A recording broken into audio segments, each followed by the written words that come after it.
Hello साथियों, मैं BL लूणा मेरे यूट्यूब चैनल स्टडी टाइम में आपका हार्दिक स्वागत करता हूं। हम हिंदी व्याकरण पढ़ रहे हैं और उस हिंदी व्याकरण में हमारे विक्कारी शब्द चल रहे थे। यानी विक्कारी शब्द क्या थे, तो विक्कारी शब्दों के बारे में हमने पढ़ा और विक्कारी शब्दों के अंदर हमारे 4 प्रकार थे। संज्ञा था विक्कारी शब्दों में, सर्वनाम था, विशेषण था और क्रिया थी। विशेषण था और क्रिया थी।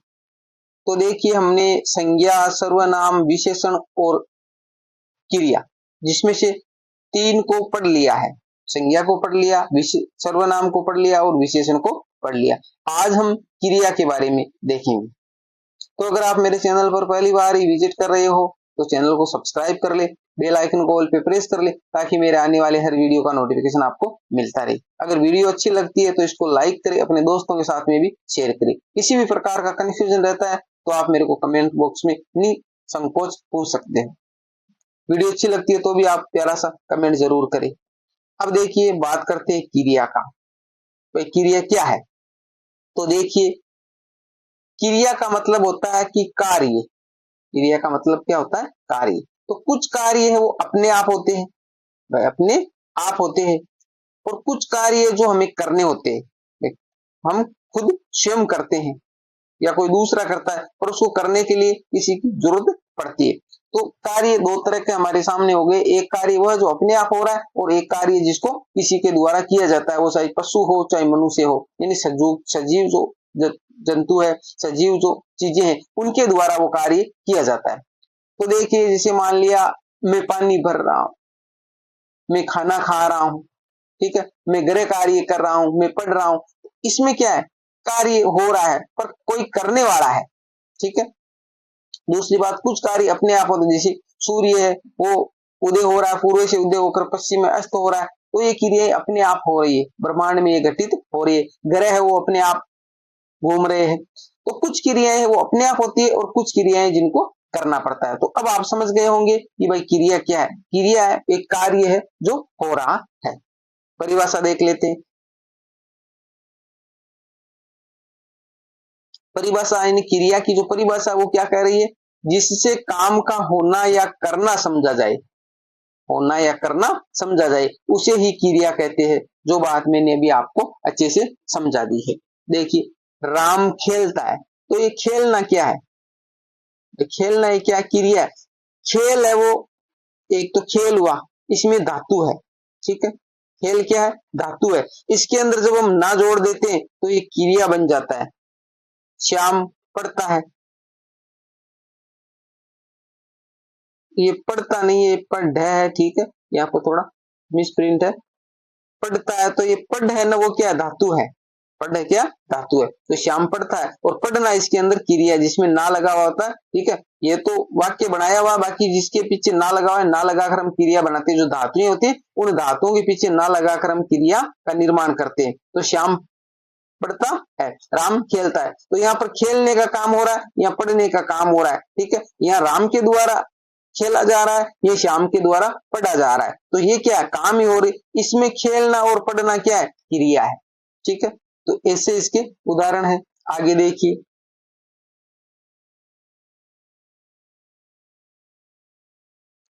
कर्म के आधार पर क्रिया के भेद या प्रकार, यानी अकर्मक और सकर्मक, यानी क्रियाएं हैं 2 प्रकार की होती है कर्म के आधार पर। कर्म के आधार पर क्रियाएं कितने प्रकार की होती है? 2 प्रकार की होती है। एक होती है अकर्मक, ठीक है, और एक होती है सकर्मक। दोनों के अंदर जो कर्म है, ठीक है, दोनों के अंदर कर्म। अब कर्म के साथ में एक में स जुड़ा हुआ है और एक में अ जुड़ा हुआ है। अकर्मक का मतलब है उसके अंदर कर्म नहीं है, और सकर्मक का मतलब उसमें कर्म है। यहाँ पर यही बात दे रही कि अकर्मक क्रिया अधन कर्म, सकर्मक क्रिया सधन कर्म। अकर्मक में क्या होगा?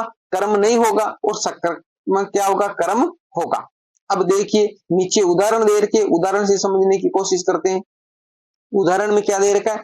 मोहन खाना खा चुका, मोहन खाना खा चुका। अब देखिए, इसमें है सकर्मक।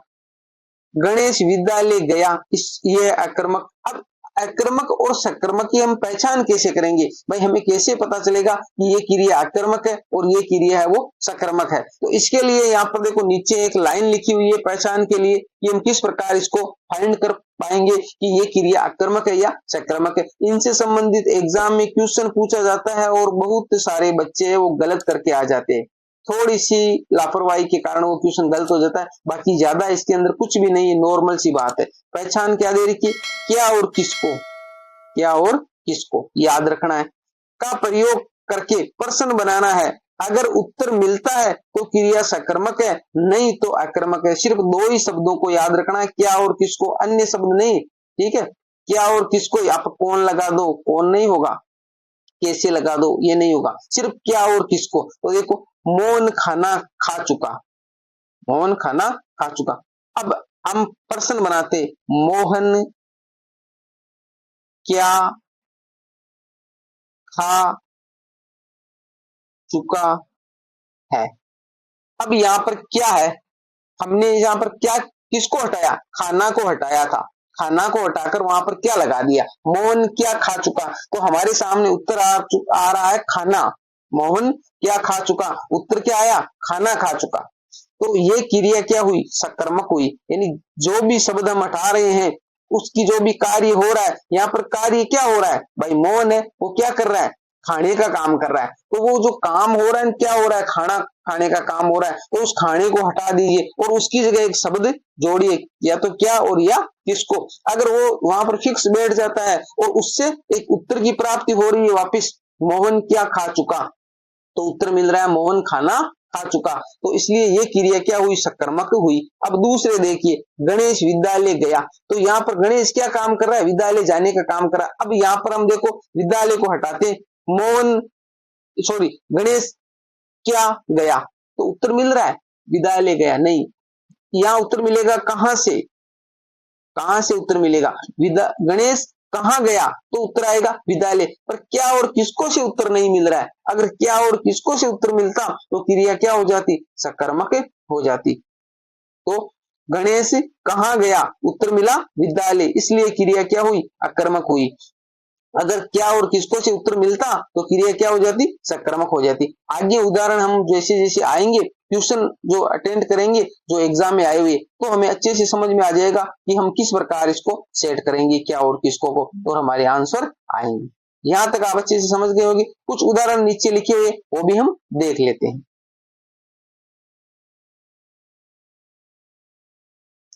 उदाहरण में क्या दे रखा है, जैसे राकेश पढ़ता है, अकर्मक है।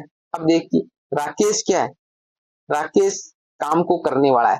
तो काम को करने वाला करता होता है, भाई पढ़ा हमने, काम को करने वाला कौन होता है, करता होता है।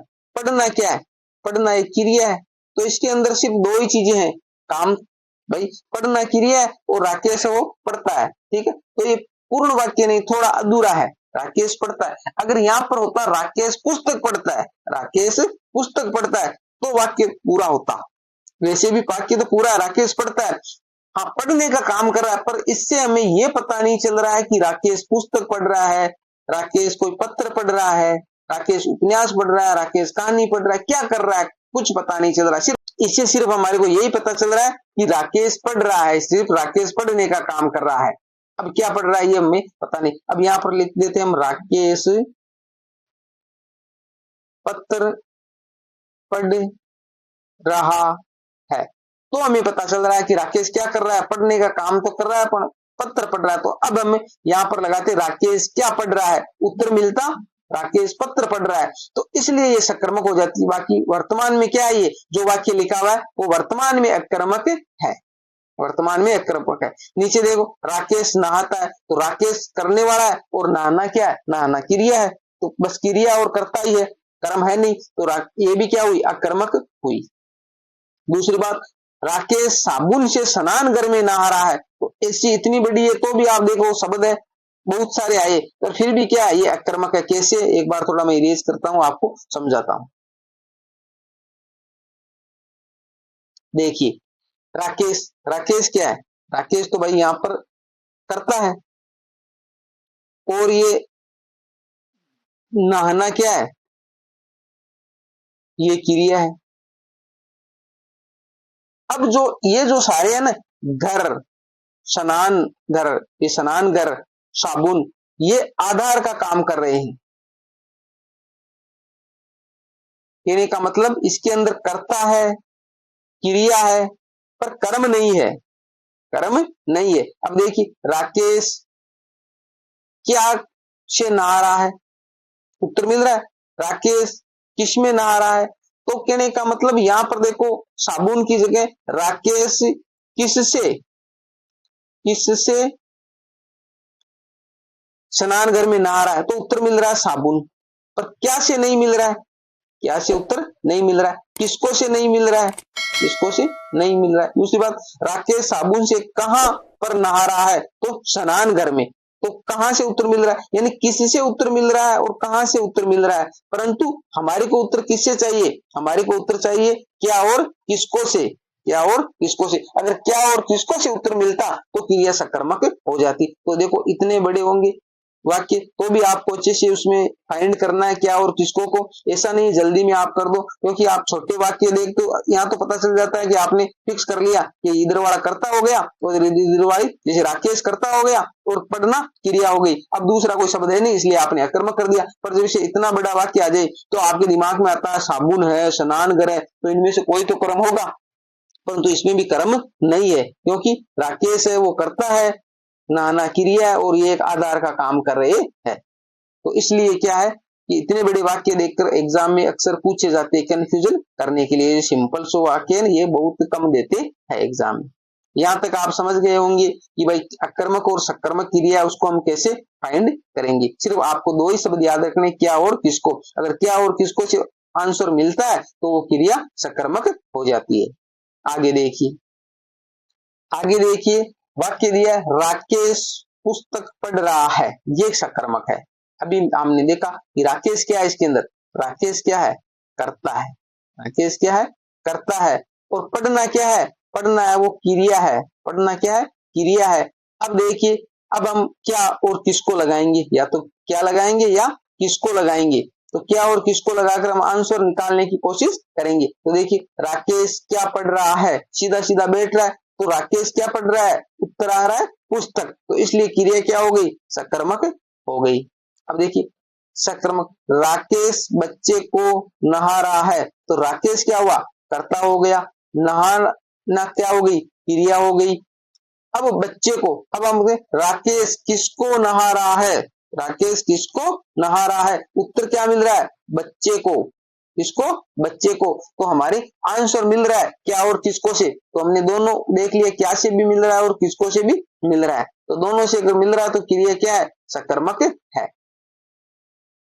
आगे नोट दे रखा है, नोट क्या दे रखा है, क्रिया के मूल रूप को धातु कहते हैं, जो बात मैंने आपको पहले ही बता दी, जैसे पढ़, लिख, जा, खा आदि, यानी धातु है ये, और इसके ना लग जाएगा तो क्या बन जाएगी, ना लगने से क्रिया बन जाएगी, और जब तक ना नहीं लगा रहेगा तब तक वो क्या होगी, धातु है। तो ये धातु रूप में पढ़, लिख, जा, खा, तो ऐसे पढ़ना हो जाएगा, लिखना हो जाएगा, जाना हो जाएगा, खाना हो जाएगा, इस प्रकार।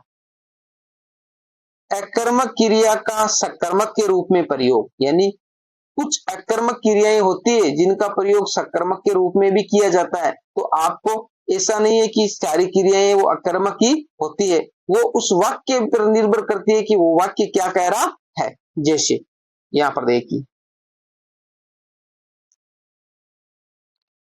जैसे है बच्चा रोता है, बच्चा रोता है। अब देखिए बच्चा है, बच्चा क्या कर रहा है, रोने का काम कर रहा है। तो बच्चा हो गया एक, तो वो क्या हो गया, सॉरी कर्ता हो गया, बच्चा क्या हो गया, कर्ता हो गया, और हमारा रोना क्या हो गया, रोना क्रिया हो गया। बाकी इसके अंदर क्या है, कर्म है नहीं, तो ये हो गया अकर्मक। अब रोना क्रिया हम देख लें कि रोना क्रिया वो क्या है, अकर्मक है। भाई रोना क्रिया है वो अकर्मक है, परंतु ये रोना क्रिया है वो कुछ वाक्यों में सकर्मक का काम भी करती है। जो नीचे वाला वाक्य वो कह रहा है उसने मेरे सामने अपना रोना रोया।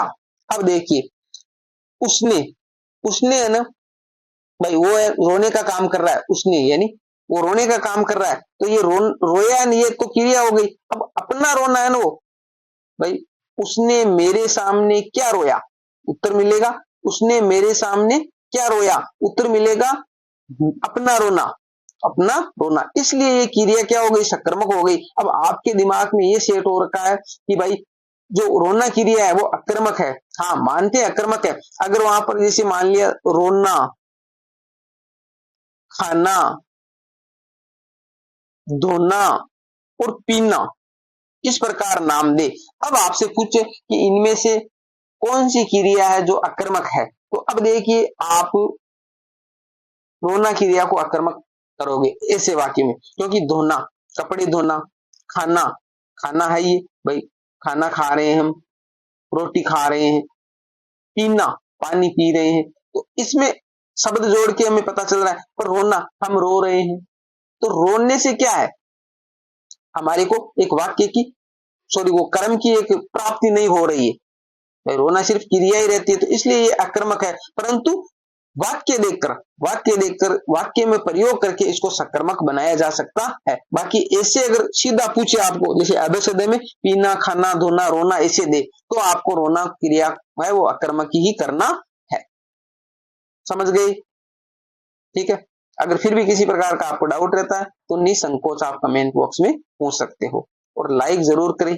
वीडियो को लाइक आप कम करते हो तो लाइक जरूर करें। दूसरी बात, उसने मेरे सामने अपना रोना रोया, तो ये क्रिया यहाँ पर क्या हो गई? रोना क्रिया अकर्मक होते हुए भी यहाँ पर सकर्मक हो गई। दूसरी बात है, वह लड़ता है, तो वह है क्या है?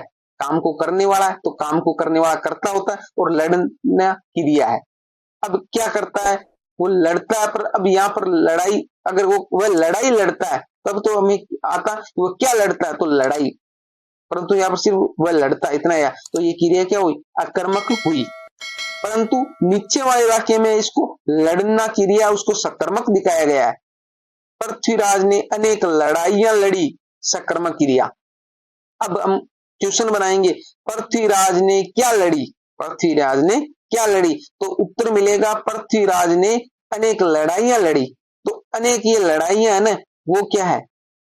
कर्म है। वो क्या है? कर्म है। इसलिए क्रिया क्या हो गई? सकर्मक हो गई। तो आप समझ गए होंगे कि वाक्य देखकर अकर्मक क्रिया उसको भी सकर्मक बनाया जा सकता है। सभी जगह ऐसा नहीं है कि हमने रट रखा है कि भाई रोना क्रिया, लड़ना क्रिया ये अकर्मक होती है, परंतु ये सभी जगह अकर्मक नहीं होती है।